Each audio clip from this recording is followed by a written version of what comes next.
Because every time in history that there's been this huge bureaucratic thing that everyone just thinks will blow over, some dude or woman with a big mouth with an alternative opinion goes, that's enough. For a long time, I felt the army let me down, but the answer is it's life. Sometimes you have everything and it just gets taken from you. And it's how you respond to it. You can either be the fool or you can be the hero. So. And that's to my last point. You got to take the leap.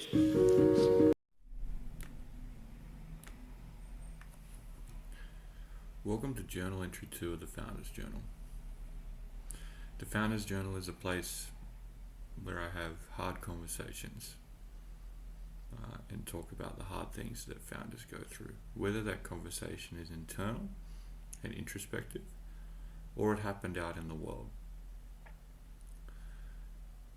The reason we need to showcase this story is that the story isn't always about huge triumphs and huge collapse when it comes to entrepreneurs. There's a hidden story there, and it's the story of trials and tribulations that they run through weekly. And it's deep and it's thick and it's messy, but it's interesting. In the journal, I ask myself a number of questions to reflect on the week as it occurs. And it can come across raw, dirty, but meaningful.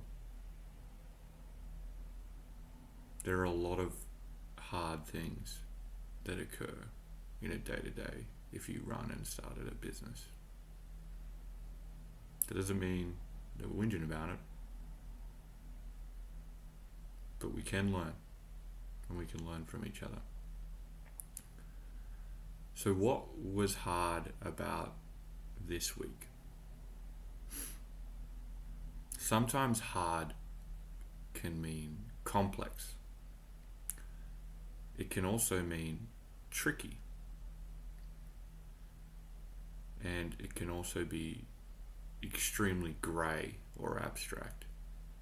One of the most difficult problems that you have as a founder when you're bringing your business to market and doing something new and relying on other parties to do it is getting them around the table to agree. Getting them to work in a new team, to take a risk and move forward. Now that might sound like, oh, that's something that managers do, great managers do. Yeah, they do when it's just their team. But what if this is an organization that you're selling to and teams within it and a supporting stakeholder that can lower all the risk? It's not even in their team. All of a sudden you have to go through the process of norming, storming and forming a completely new organization just to get something done. Now where this occurs a lot is doing an enterprise deal in a new market or setting up a strategic partnership. The best strategic partnerships are when the opposite party of who you're negotiating with admit that they can't do what you do. Very clearly. It took me a long time to understand that. And one of the tricky things is when you're a founder looking at strategic partnerships, you're probably running through one of two scenarios. The first scenario is you have a product and you're doing very well and you're selecting a new market to enter, and as part of entering that new market on your strategic roadmap is to partner with an organization to scale the use of a product.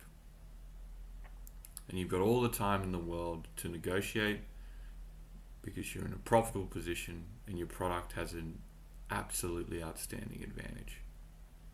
That's not hard. Where most founders find themselves in is scenario 2.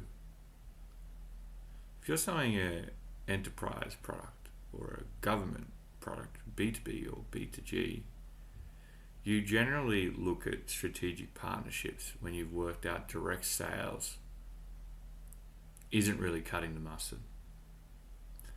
And it's probably not cutting the mustard because you might have invented something that's really cool and can have a 50 to 100 times improvement on what they have. But you don't know anything about sales or marketing. You don't know anything about customer success. You don't know anything about vendor management, contract management. And you're blowing a lot of money in deals just trying to figure it out. So what a lot of founders find themselves in is approaching strategic partnerships to get a deal across the line when they're burning cash.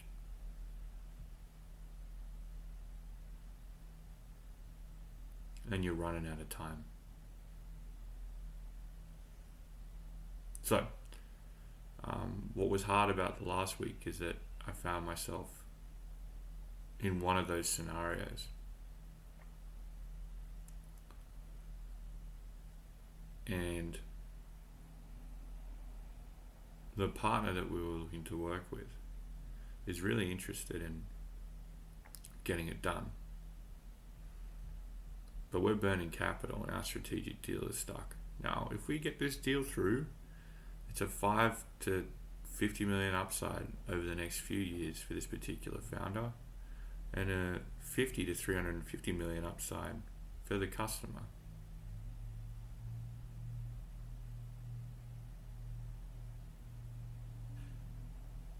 It's a transformative, necessary, and important deal. I started to get really anxious and full of doubt. I connected these two groups together. I know that there's value. I know that this should work. I know the product advantage of the founder is substantial. But I didn't really know what to do next. And I started to get really worried and scared. If we don't get this deal across the line, we miss an opportunity. But we put this business under risk. That's a lot. It's always a lot. So there's three sort of ways that,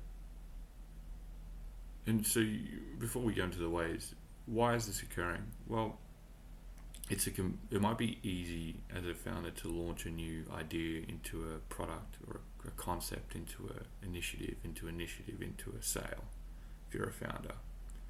But helping a big organization launch a new business is risky. It's a promotion risk to the executive that you're working with. It's a leadership risk to the executive that you're working with if it goes wrong and they've got their team involved. It's a time waster. And it's also just hard.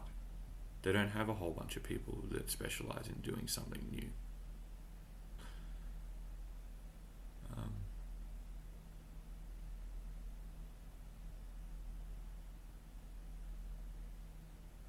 So it's a big deal. It's a big deal just because of the size, but because of we're motivating people to take a leap.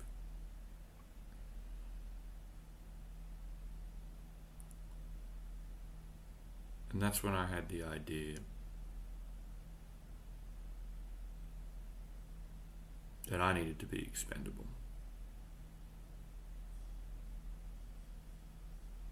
I needed to be the person that someone could blame. But I've never been fired every time I've done that. So the best ways that you can unblock this deal is the following. The worst way that you can respond to this scenario is focusing on your timeline pressure. Hey, I got to get this done. I don't think you're thinking the right way about this. I'm running out of time. And very I is something that I've done over 50 times the wrong way. I've responded this way more times than I've responded the better way to respond. We don't think you're serious about this. I don't think you get it. I don't think you're missing out on it. I'll ring your boss. There's some of the ways I used to respond. A better way to respond is logic. Rather than propose or quote and put timeline pressure on the deal, stay smooth. Smooth is slow is smooth, smooth is fast. If you stay smooth, you can get through it. So how do you do that? You've got to build a business case that removes risk and highlights value. So versus putting pressure and timeline pressure that you'll drop the deal, you can validate logically the opportunity, remove the risk and highlight value, and enforce why it has to happen now as a part of the opportunity. Now, I've done this way more often in the last 12 months, and it helps. It's a much better way to respond than putting a timeline pressure on them on something that's exclusive or unique. Hey, the deal I showed you is about to be taken away, but it doesn't work. Last but not least, the best way to respond is being human. So you do your business case, and then you be human. And you go into the frame of, hey, this is a tough market and people are trying to take us out. And we want your business. We need your help. And I'm going to put my sword on the table and take the risk. Let me get in the trenches with your team. Make me accountable in your project and in your target for a number.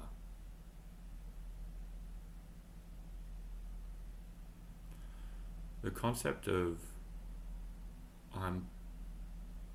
no one really feels safe until you say, I put my sword on the table, which makes this whole situation really tricky and hard. And when you say that you want your business, their business, and you want to put your sword on the table, you can't lie about it.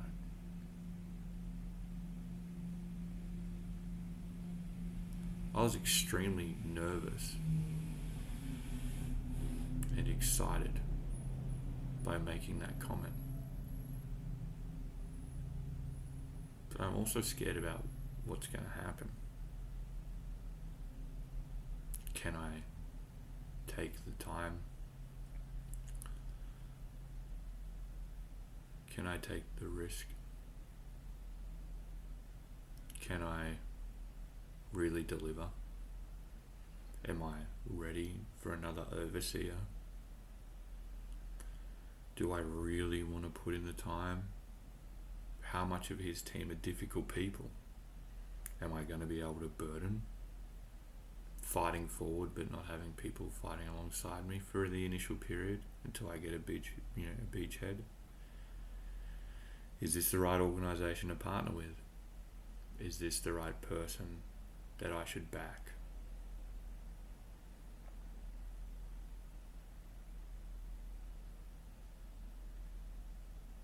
And then you think about all those things and then it doesn't really matter.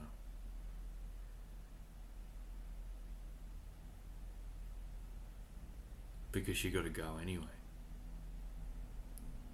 And not everything's perfect, and not every partner's perfect, not every opportunity is perfect, but timing drives the market, and if it's the right time to go, you've got to go. And in this case, we're burning capital and running out of time. So, this is hard because you're helping someone who's not good at launching businesses but is good at managing businesses launch a new business, and you've got to do it with a deadline. So someone's lit the rope and you're climbing it, and it's a hard rope to climb, and as part of that you've got to navigate politics, logic, and the human side. You have to do all three, and putting your time pressure, no matter how stressed or fatigued you feel,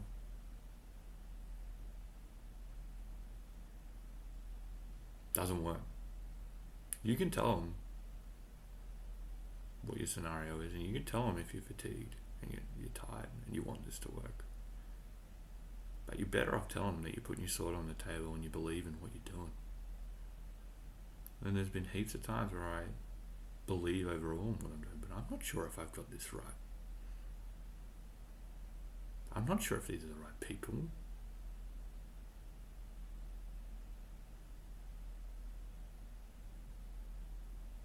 And that's okay. We get it right, more right the next time, more right the next time after that. But to get through all of those things, to just say that I'll take the risk, I'll be expendable, I'll put myself on the line, I'll jump into the trenches with your team. They're not used to hearing it. It's an old saying.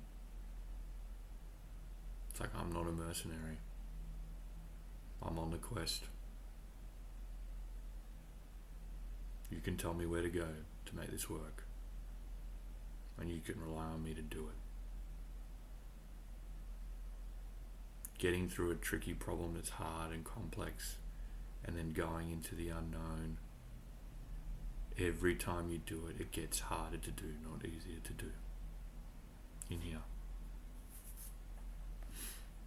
But you got to do it.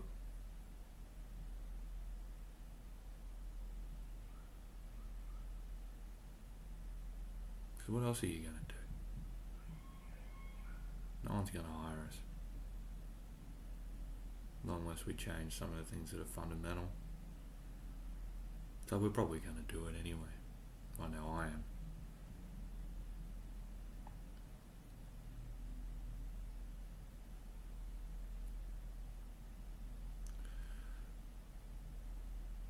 My next question is, what interaction aren't I so proud of this week? I've been engaging in helping a investment bank grow. I want to know more about investment banking, so I don't get blindsided by them again. And these guys are good deal closers. They know how to run a process and do it effectively and tell a story and do it effectively, but I can't seem to get them to talk through a tactical opportunity. They much rather have a plan and feel comfort in it. So the interaction I'm not proud of is a phone call that I made, which was very directive on what I would do, which didn't lead to any result and led to the individual closing down from a collaborative conversation later in the week that could have been extremely helpful for the end company.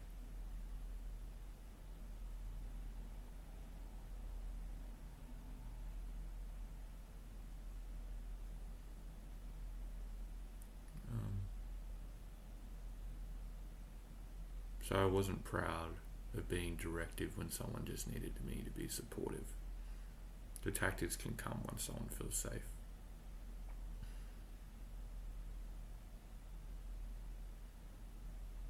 It probably put back the collaboration on the opportunity by a few weeks. I'm not sure yet. It could do.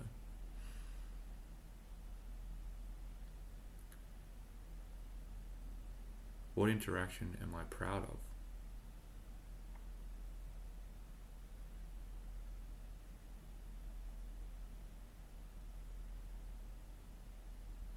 I'm proud of showing a company who's also supported by the investment bank that they don't have to fit their story into the VC or private equity narrative for their particular market segment. They're doing something really unique. There's something complex. But another word for complex can be sophisticated, especially with the efficiencies and effectiveness they've got. So we take a story of that's not wanted, it's too complex, to this is sophisticated because it's simple at hundreds of levels. And each one of those levels gives us an incremental gain.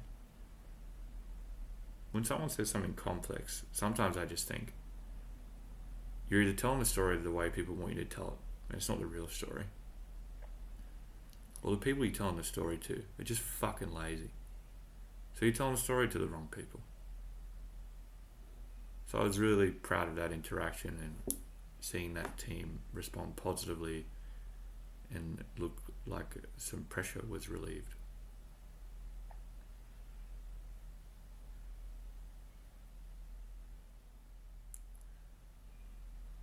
What pain do I want to make my own? I've been spending a lot of time trying to understand the adult educators that support the GED.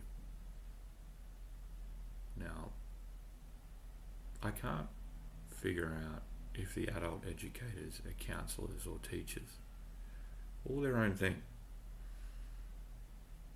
A lot of them on the surface seem to be teaching hacks for how to pass.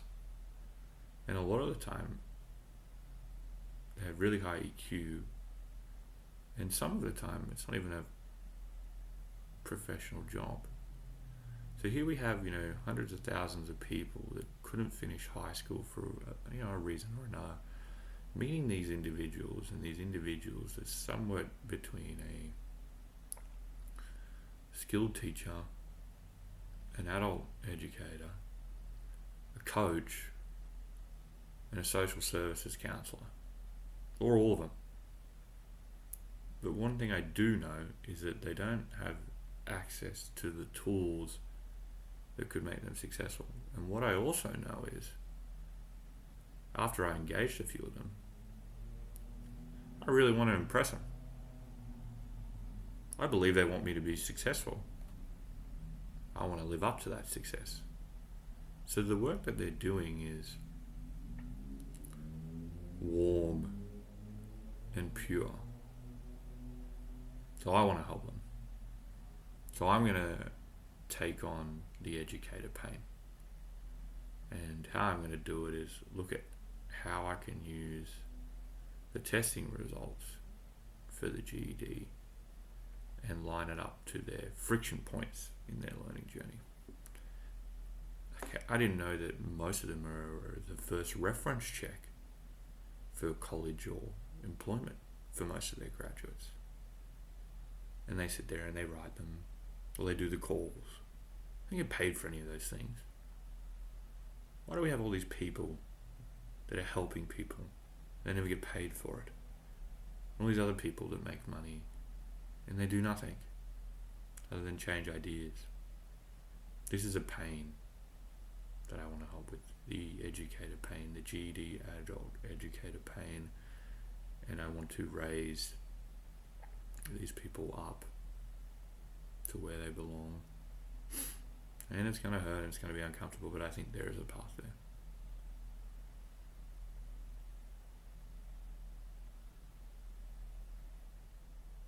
Am I in love with the things I do every day?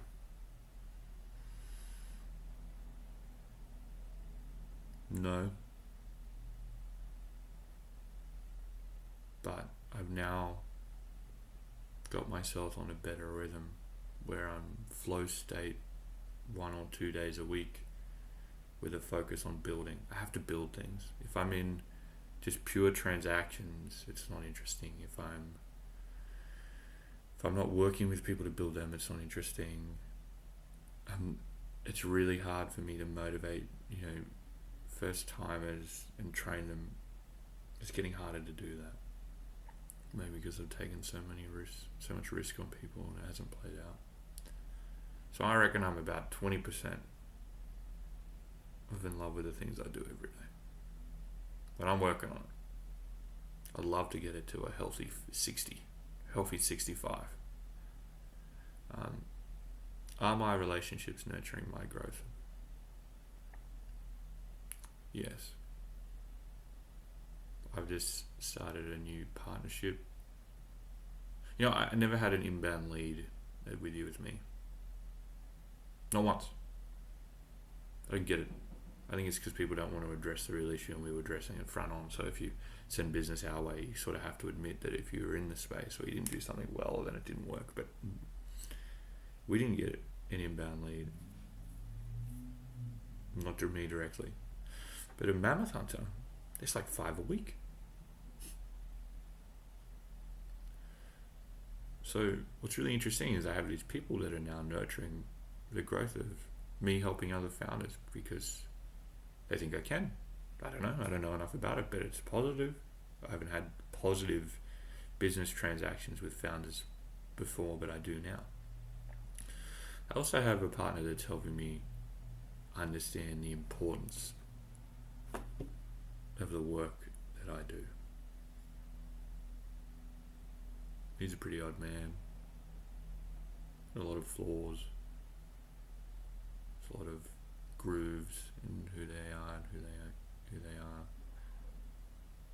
But pure in goal. And he reminded me of the sword on the table this week and why it's important. And I put that to good use.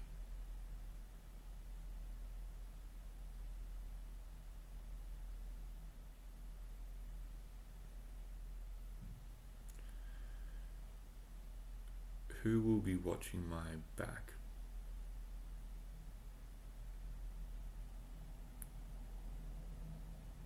I have more people watching my back than I've ever had.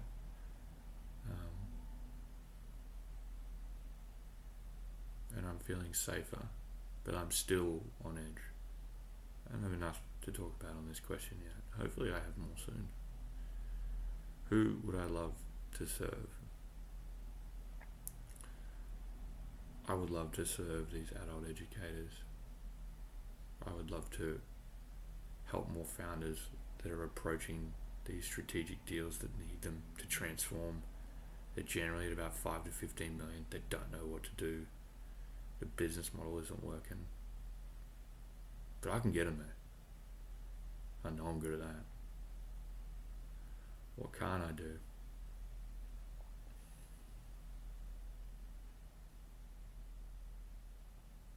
Can't be a CEO. Not what a CEO is.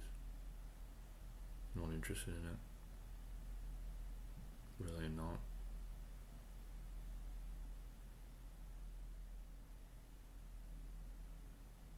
I'm also terrible at building graphics on PowerPoints.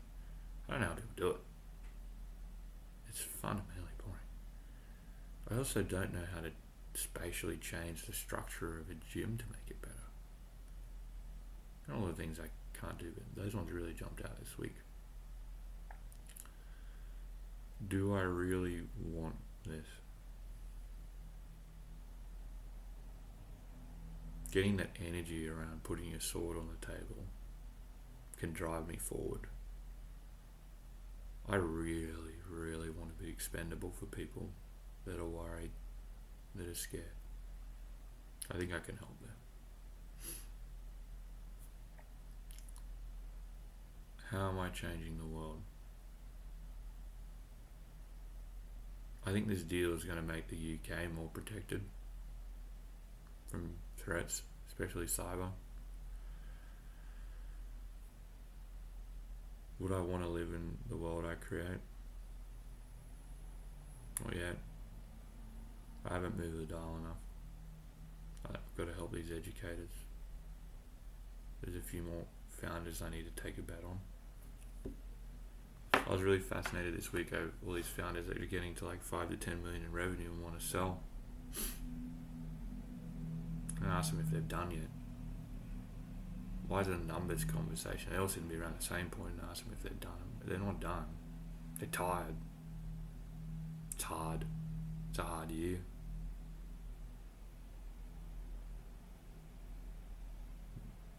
I've got to respond better to them. I've got to help them more.